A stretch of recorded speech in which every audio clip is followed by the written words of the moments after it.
Jaya Radha Madhava Kunja Bihari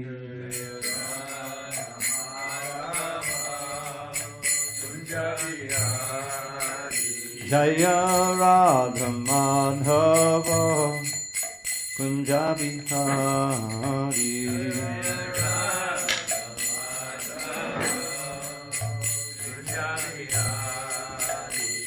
and Gopi Jana Vallabha Girivardhari Gopi Jana Vallabha Girivardhari Jaya Gopi Jana Vallabha Girivardhari Gopi Jana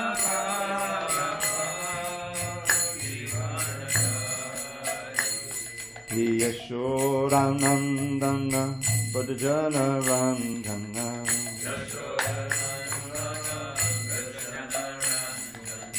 Yashodanandana Bhajana Randana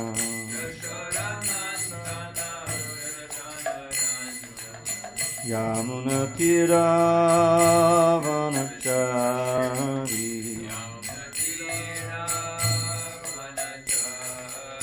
Yamuna Tira Vanachari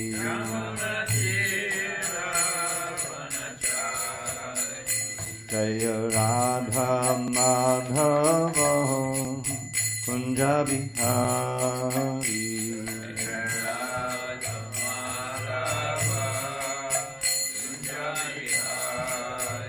Jaya Radha Madhava Kunja Bihari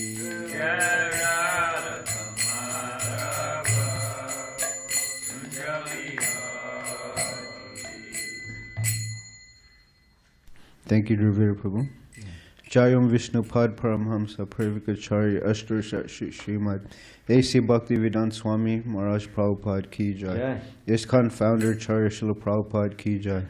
Jayam Vishnu Pad Paramhamsa Purvikacharya Ashtarsha Srimad Bhakti Siddhanta Saraswati Goswami Maharaj Prabhupada Ki Jai.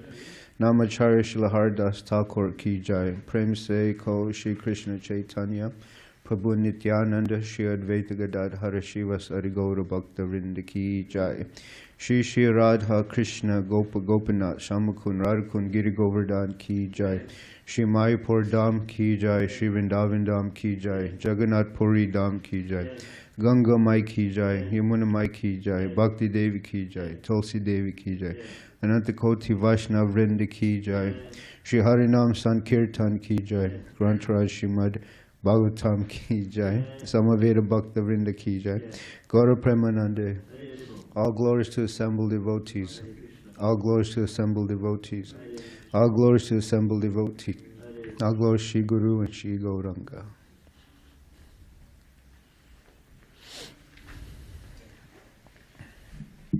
So today is the holy and glorious appearance day of Lord Balaram, the elder brother of Lord Krishna. I'll speak only a few pastimes that maybe Balaram Prabhu will tell more later on this evening.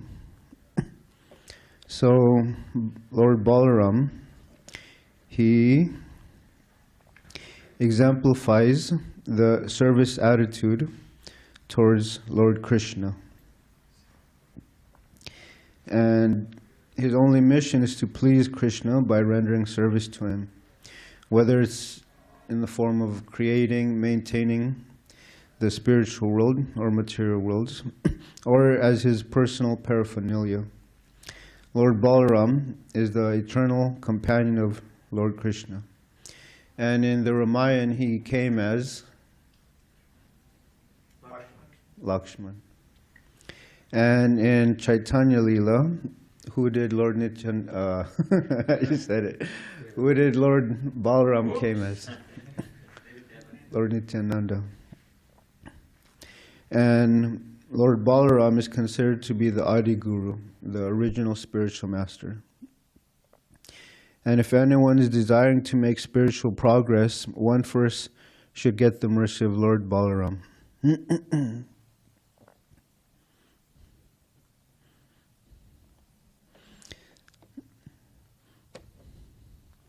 So Krishna told Yogamaya, my plenary expansion, Anantashesh, who is now lying in the womb of Devaki, will be transferred to the womb of Rohini. And since he was forcibly attracted, he will be known as Sankarshan. Sankarshan means one who can attract. And since he is also the source of all spiritual power, he will be called Bala. And since he will be able to attain the highest bliss of life, he will also be called Ram. And so this plenary portion, Anantashesh, will appear in the womb of Rohini. There was a confusion when the 8th child of Devaki was to take birth. There was a so-called miscarriage. But what happened was Balaram was transferred to the womb of Rohini, and Gargamuni, their family priest, told Rohini that this is actually the son of Vasudeva. But he did not disclose to her that it's actually the son of Devaki. So Krishna and Balaram are actually real brothers. And Lord Balaram is the elder brother. I heard and it's described that when Lord Ramchandra, he was the elder brother of Lakshman. And in this pastime, there's different duties that an elder brother and a younger brother has. So Lord Ramchandra, he was giving orders to Lakshman. And Lakshman did not, sometimes he disagreed with this. So he said, in our next incarnation, I'm going to appear as your elder brother. So he appeared as Lord Balaram. I have a twin brother. His name is Dennis. And growing up, I remember he would always push me around, tell me what to do. But I can tell it was a way of protecting me, hopefully. So Lord Balaram, he appeared as the elder brother of Krishna to protect him.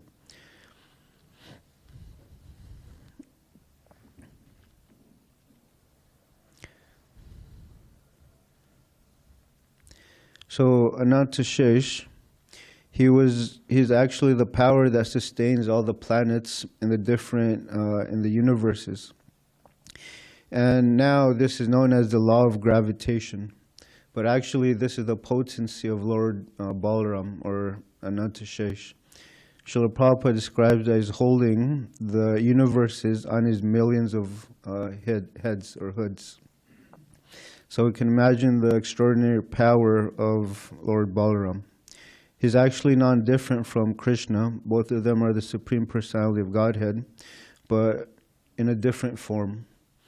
It's described that Lord Krishna has a blackish color hue, like a rain-filled cloud. And Balaram is a clear white cloud, but they're non-different. And Balaram is the original spiritual master, and he represents the, or you can say, since he's the spiritual master, he represents the potency or the gurus. So we should see the spiritual masters in that light. And is the representative of Lord Balaram, the spiritual master.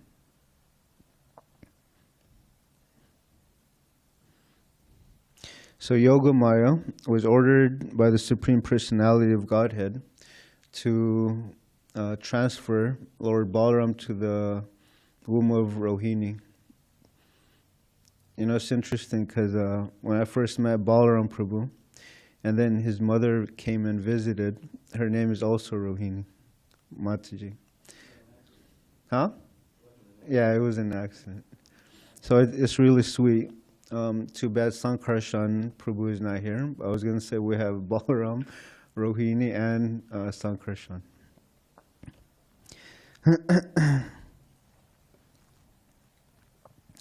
So Garga Muni, the priest, the family priest of Nanda Maharaj, he was performing this name-giving ceremony, and he was doing it in a very secretive way. He didn't want Kamsa to find out, so they did it in a cow shed. And Garga Muni, he informed Nanda Maharaj that this child, his attitude will be very pleasing to his family members. Therefore, he'll be called Ram. And at the same time, he will possess extraordinary strength. So he'll also be called Balaram. So Garga Muni, he gave these three names to the son of Vasudeva, which is Balaram, Sankarshan, and Baladev. And he was very careful not to disclose that this is actually the son of Devaki. You know, okay. Please forgive me. I feel like I'm very unqualified to speak on Lord Balaram's appearance day. So,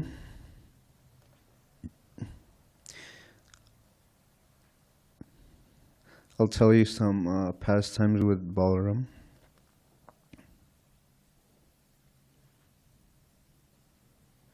So this is the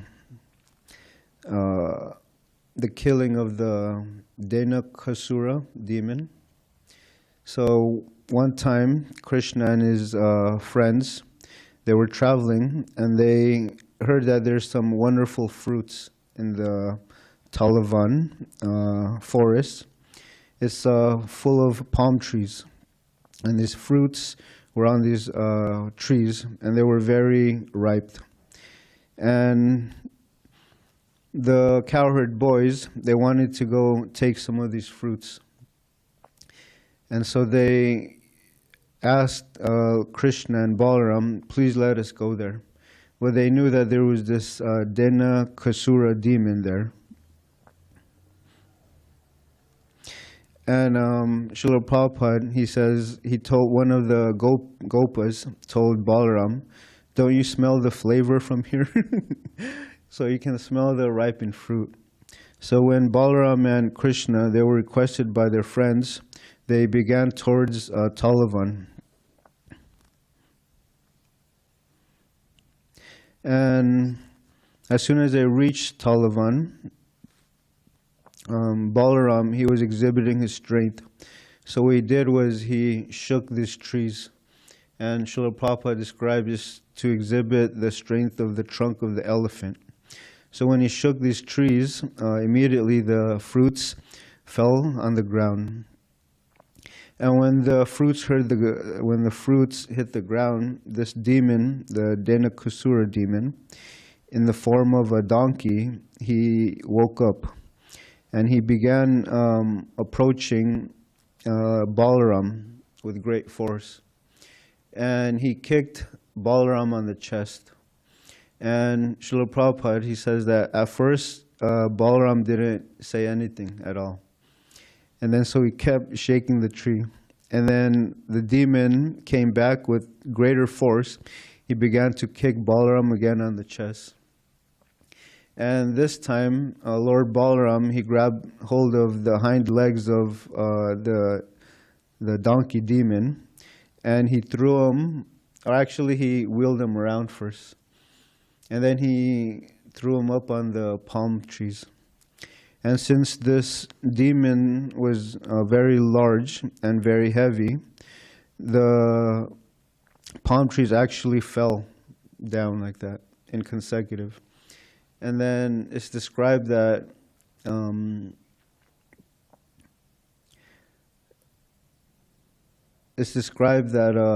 when these trees fell down, it seemed like a hurricane passed by. So you can imagine how strong Lord Balaram is. And then the other donkey demons, they came and they wanted to fight Balaram. And Krishna was there. So what they did was they did the same things. They took their hind legs and they threw them all in the palm trees. And it was described that they look like scattered clouds, different colors on the palm trees.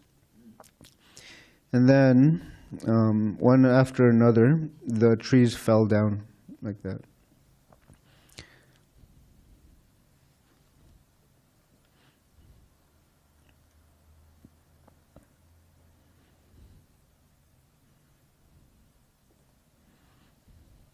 So this is another pastime of the Pralamba Sura demon. Krishna and his friends, they decided to play a game. And since Krishna is all-knowing, past, present, future, he knew that this demon had entered the company of his friends. So Pralamba, he took the form of a cowherd boy. And Krishna, he made this game that whoever lost, they would carry the winners on their shoulders.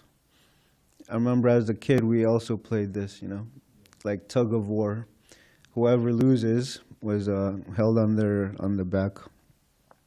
So Krishna's, so there was two different teams.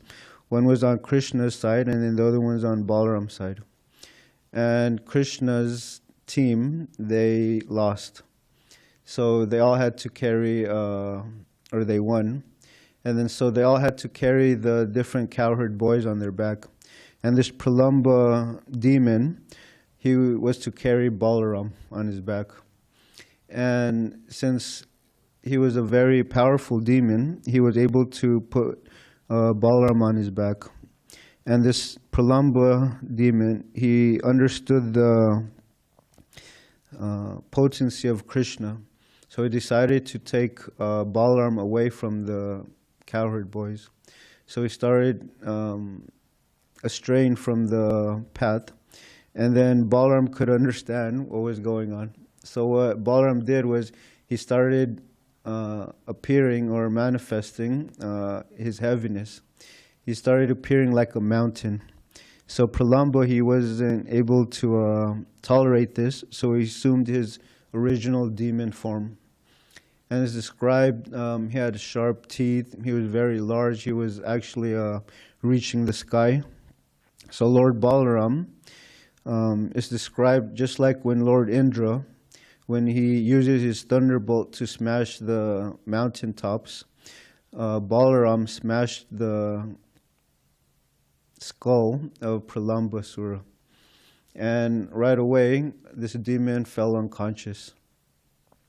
So just with one strike, Balaram, he killed this demon.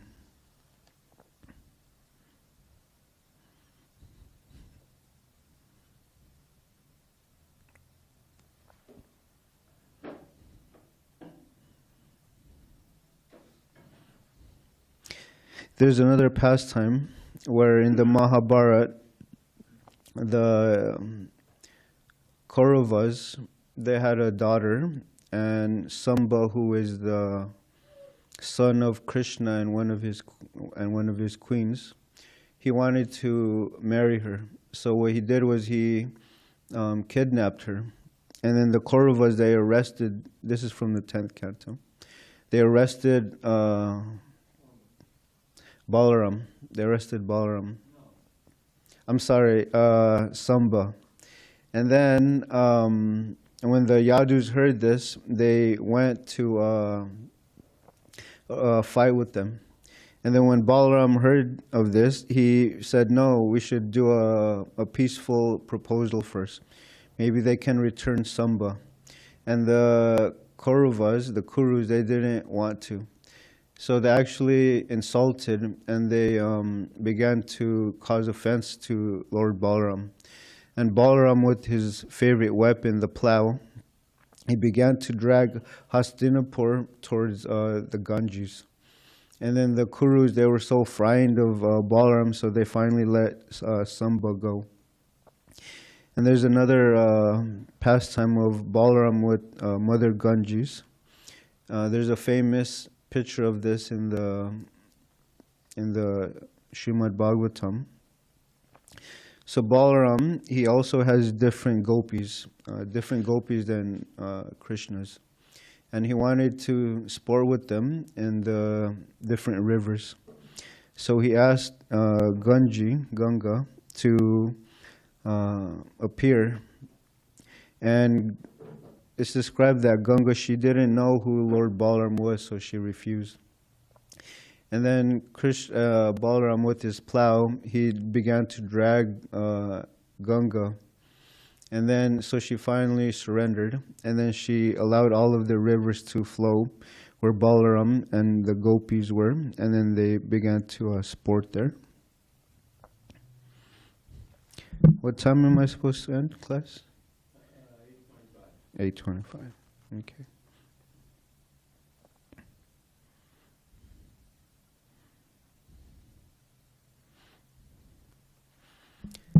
There's another pastime where Lord Balaram, he was visiting this great assembly of transcendentalists, and they were performing a great sacrifice. There were Brahmins there, there were learned scholars, sages, ascetics, and they were planning this for 1,000 years. And when Lord Balaram entered that place, everyone, they rose up to show respect to Balaram. Except there was one person, his name was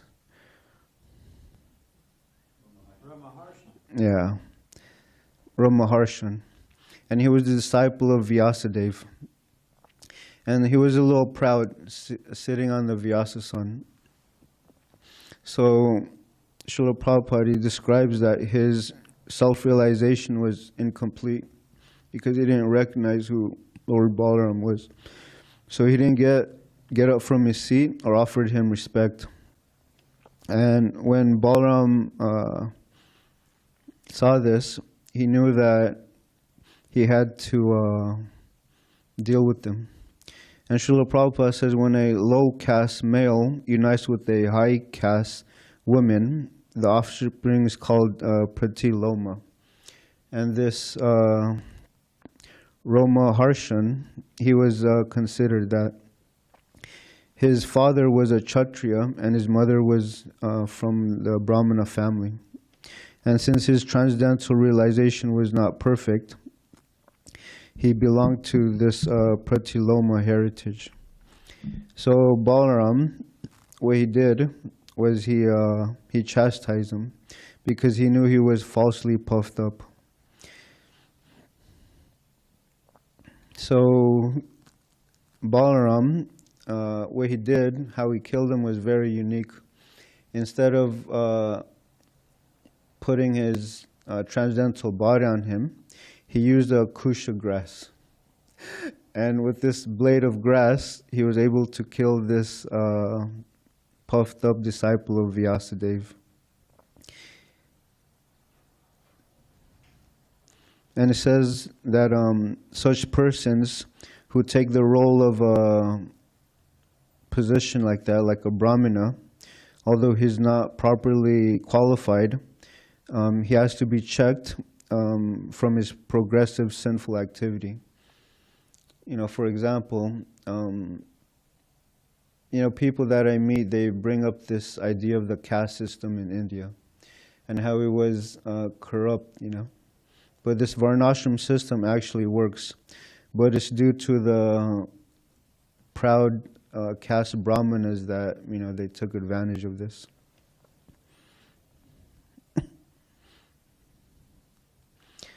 During the fight with Bhima and Duryodhana, Lord Balaram, just like Krishna, he didn't want to take part in the battle of Kurukshetra. So he wanted to go on pilgrimage. And when he heard that Bhima had struck Duryodhana on the thigh, which is against the code of fighting, I guess, Balaram was very angry, you know. And it says that he appreciated the skill of Bhima, or Duryodhana, but he also appreciated the raw strength of Bhima. And so when Balaram was going to approach Bhima, he was pacified by Krishna. This unique relationship with Krishna and Balaram, I think is so wonderful because it exhibits friendship, brotherhood, and both of them love each other. So they try to remind each other that their reason for coming here is to reestablish the principles of religion.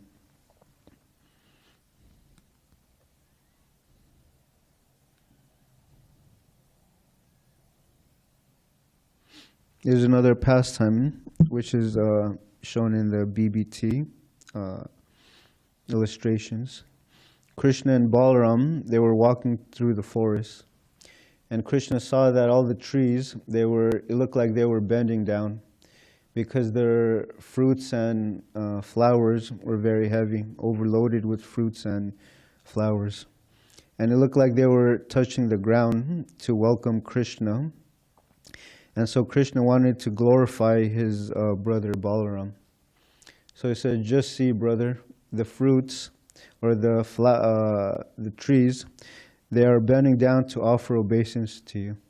And then Krishna was glorifying his brother, you know, how he was the strength, the spiritual strength of everyone. And yeah, the picture shows Krishna has his hand over the shoulder of Balaram, and he's pointing to the trees, you know. It's a very sweet pastime and a nice picture. And Krishna told him that they're very pleased by the behavior of Balaram, so he began to smile. And he was addressing his older brother. He says, my dear elder brother, you are the supreme of all of us, and your lotus feet is worshipped by the demigods. Now just see how these trees full of fruits and flowers bent down to worship your lotus feet. It appears that because you have been put into the form of,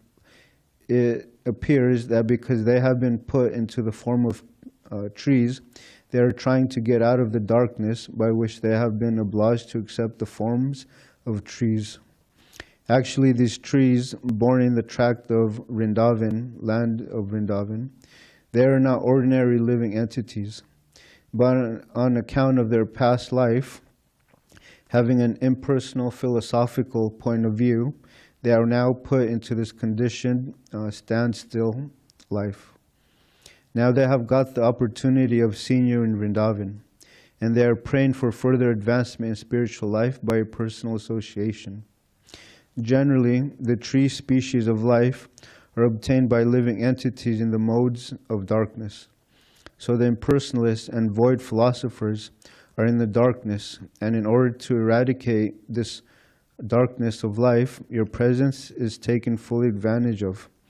I think the drones who are buzzing all around you, they must be your devotees from their past lives. And they cannot leave your company because nobody can be a better, affectionate master than yourself. You are the supreme original personality of Godhead, and the drones are just trying to spread your glories, chanting every moment. I think some of them must be great sages, devotees of your lordship, and they are hiding themselves in the form of drones because they are unable to give up your company even for a moment. My dear brother, you are the supreme worshipable Godhead. Therefore, just see the peacocks in great ecstasy are dancing before you. So far the deers are concerned, whose behavior is just like the gopis and how they are welcoming you with the same affection. The cuckoos are residing in this forest, and they are trying to receive you with great joy because they are considering that your appearance is auspicious at their homes. I think that the residents of Vrindavan, even though they are trees and animals, they are glorifying, because all of them are so nice that they are prepared to welcome in their best capacity, because it is the practice of great souls to receive another great soul at home. so far these Vrindavan inhabitants to receive a great personality like you. The land of Vrindavan is also fortunate because on the ground you are leaving the impressions of your two lotus feet. The herbs, creepers, and plants, they are also so much fortunate that they are touching your lotus feet. Small plants of which you are touching the twigs by your hands and nails, they are also glorious. So far the hills and rivers are concerned, they are also glorious because you are putting on your glance over them. Above all, the damsels of Vraj, the gopis, they are still more glorious because you embrace them with your strong arms. So in this way, Krishna and Balaram, they were enjoying the different residents of Vrindavan in full satisfaction. And they were also walking along with their calves and cows on the bank of the Yamuna.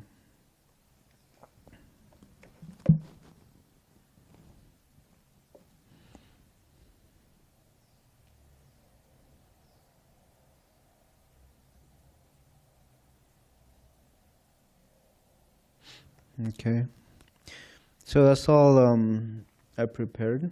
I'm sorry if it's a short class. I wanted to see if anyone else wanted to glorify Lord Balaram on this very auspicious day, or if anyone can think of any pastimes. Yes, Dravida Prabhu? How about Balaram kills Dravida gorilla? Okay. You want to narrate it for us? Yeah.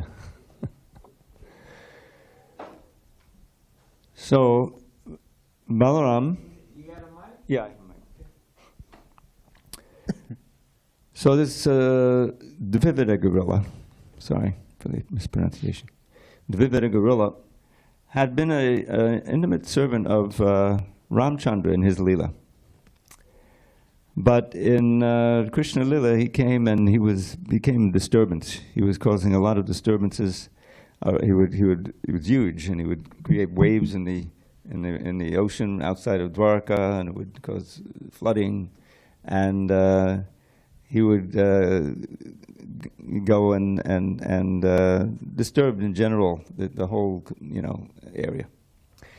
So then he heard these wonderful sounds of singing and musical playing in the hills near Dwarka, on the land, but it was near Dwarka. And so he investigated, and he saw Balaram there with some of the ladies from Dwarka, and he was dancing and playing like that. So he took advantage of that, and he started mocking them. He would jump into the trees and kila kila, and he would cause disturbance in the dancing. And then, not understanding who Balaram was, he went and started pulling on his clothes, So Balaram eventually got angry here, and he decided to kill this big gorilla. So the ladies went at a little distance, and they started at it, and he had no weapon, so he uprooted a big tree, and he swung it at Balaram. And Balaram smashed it with his club. So he kept uprooting trees and trying to hit Balaram, and he never... I was thinking this is the origin of baseball. Yeah, I once heard Ridhyananda Maharaj describing it like that. So he's throwing rocks, and Balaram is hitting them and destroying them into smithereens one after another. So so first he did all the rocks, and then it was denuded of rocks, and then he started with the trees, and after some time there were no trees left, and so he became frustrated and started to attack Balaram with his fists. So finally Balaram decided it was time to stop playing, and he hit him. I think he punched him in the collarbone or something, and it was fatal. It was, destroyed, and he fell over it. He started bleeding, and it looked like liquid manganese coming out, and he was huge, and it caused a tremendous. When it fell down, it was a tremendous noise like that.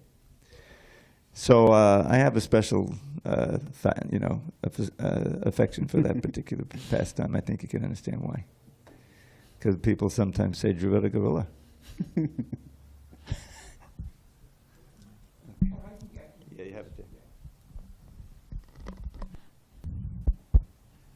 Also, Prabhupada describes how Lord Balaram is an expansion of Lord Balaram is Seshanaga. And Seshanaga on his hoods holds up all the universes, so many things. So Prabhupada says that the gravity is Balaram. Gravity, not soberness, that also, but gravity, that which holds up all the planets. And I asked a physicist one time at the University of Colorado Boulder, top guy in astrophysics, cosmology. I said, what causes gravity? What's gravity? Because it's a force, he says it's caused by gravitons. I said, okay, what's a graviton? He said, well, it's a particle or a wave, they're not sure which one, that's infused with the power of gravity, attraction. That's like asking, what's electricity? Oh, electricity is electricity. So they don't really know, what causes gravity, what causes a particle to be infused by the power of gravity. They don't know. And gravity we know is Lord Balaram via Seshanag. Just thought I would share that. Thank you very much. There's also a pastime where Balaram marries Revati. In Satya Yuga, there was a king named Raivata, whose name was Revati. And the king was unable to find a suitable husband for his daughter. So he went to approach Lord Brahma. And as soon as the king met with Brahma, he was shocked to learn that in a short time he spent in Brahmaloka, millions of years had already passed on earth. And at the end of Dwapara Yuga, it was concluding. So Lord Brahma told this king, Raivata, that she can marry Lord Balaram, who is more than qualified to be her husband. So King Raivata, he approached Balaram to accept Revati as his wife. And since Revati belonged to an earlier yuga when people were much larger physically, Balaram, he placed his plow on her head until she shrunk to an appropriate size and accepted her as his wife. Yeah. I have another one. Yes. When Krishna stole Rukmini from amongst all the princes, and then Krishna gave him a haircut, gave Rukma a haircut, Rukmini's brother, snipped his hair, made him look foolish, right? Balaram offered advice that, this is, he's a family member now. This is a harsh way of dealing with him. And, he gave all wise and dispassionate counsel to Krishna.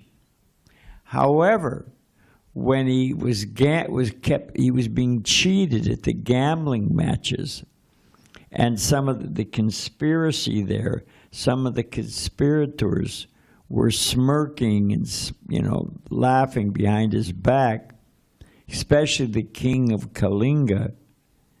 Balaram took his club right there and smashed all of his teeth out of his. So, and did he kill Rukmi at that point? Rukmi's the brother's name? Yeah, he killed Rukmini's brother. Although he counseled restraint to Krishna, when it was it was his turn, Balaram just finished the guy right off. So Prabhupada says it gives you a flavor of the mood of Lord Balaram. Don't mess with Balaram. Thank you very much. Anyone else want to share? Okay.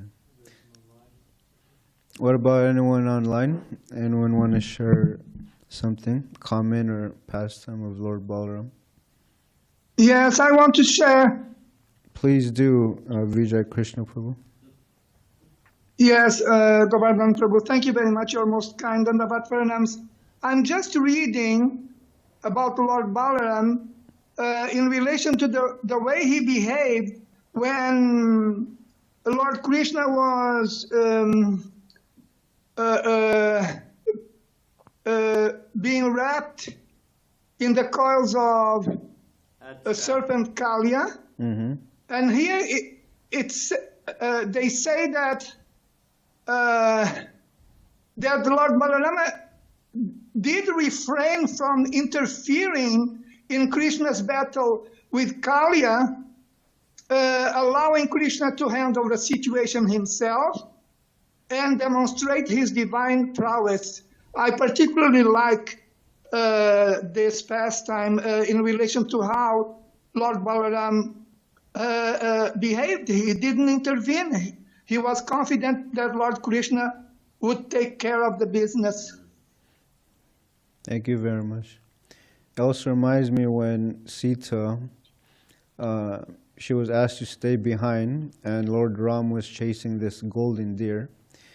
And when finally Lord Ramchandra killed this deer, Marichi, he called out in the voice of Ram, Ram, Lakshman, Sita.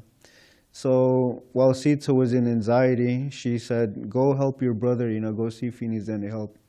But Lakshman was very confident in the power of Lord Ram. But, Sita Devi, out of affection for Lord Ram, she began kind of speaking harsh words to Lakshman, saying the reason why you don't want to go is because you waited this whole time for us to be alone so you can enjoy me. And this really hurt Lakshman. So he said, okay, I'm going to go find Ram, but I'm afraid when we get back, he won't be here. So, Captured by Ram. So it reminded me of what you said, how Balaram he was fully confident that Krishna was able to take care of the Kaliya serpent. Okay, thank you for your time and attention. Okay. No, go ahead.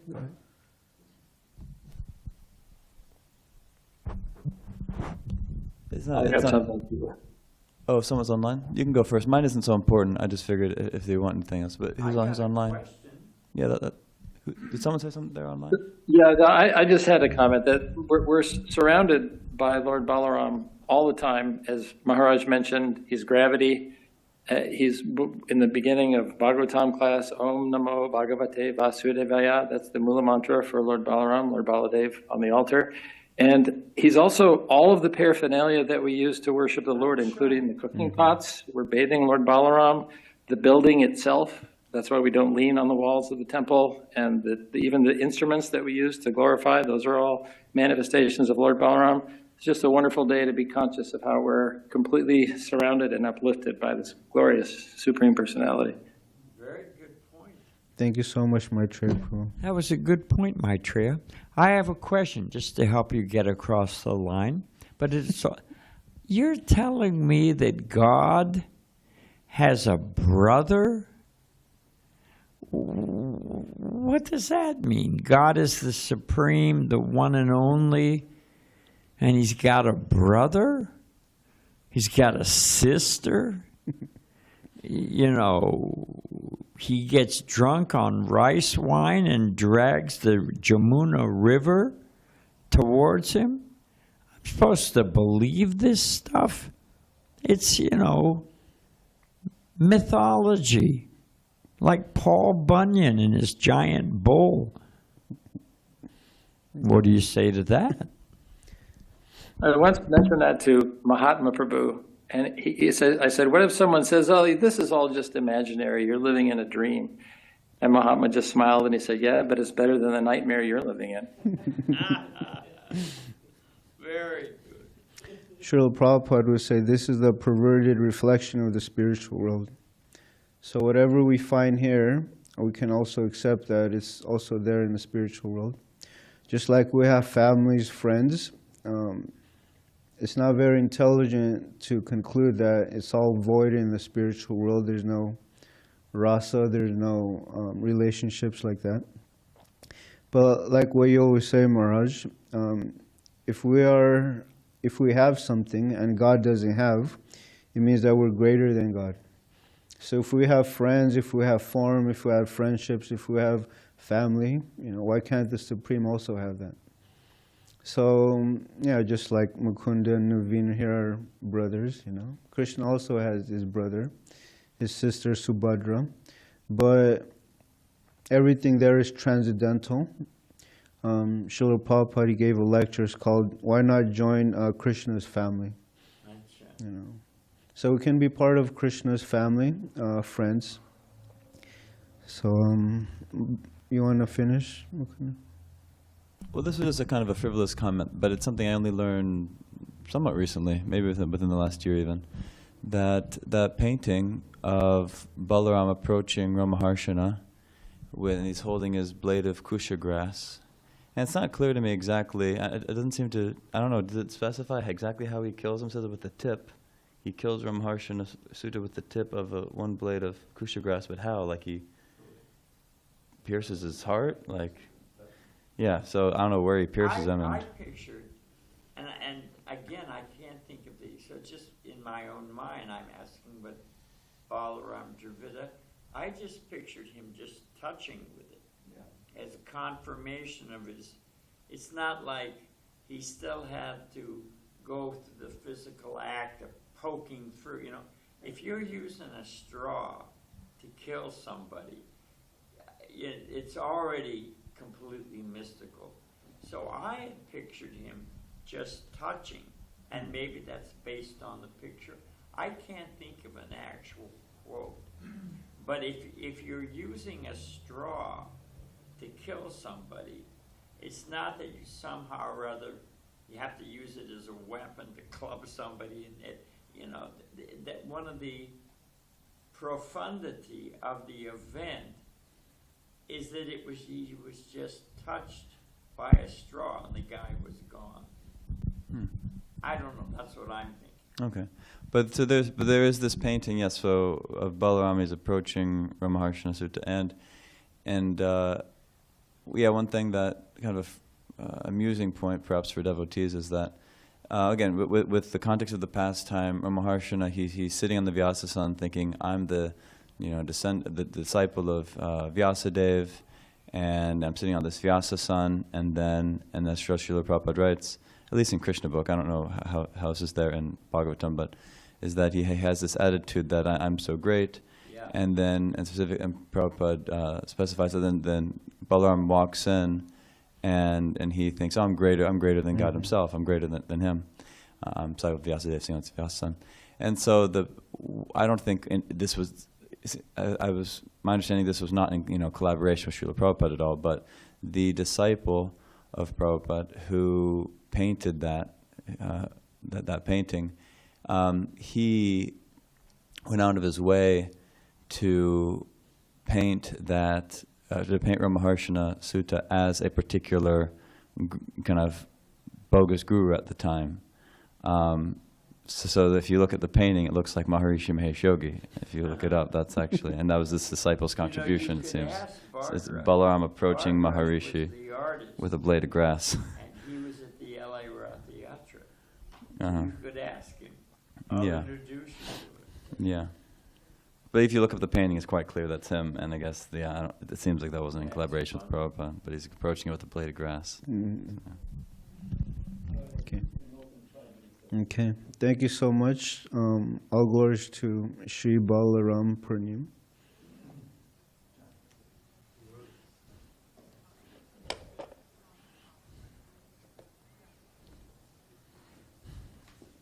I never noticed